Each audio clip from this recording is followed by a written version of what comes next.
And if you live within the city of La Crosse and are planning on setting off your own fireworks, police say you might want to think twice. Sergeant Manahano says it best, if it goes up or blows up, it's not acceptable. So you can refer to our ordinance, it's 18-102. And same thing for 4th of July, that's in violation of the city ordinance and isn't allowed.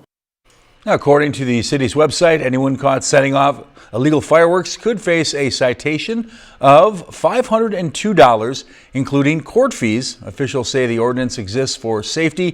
Fireworks start thousands of fires nationwide and injure nearly 16,000 or 10,000 people rather each year, often causing severe damage to hands, eyes, and faces.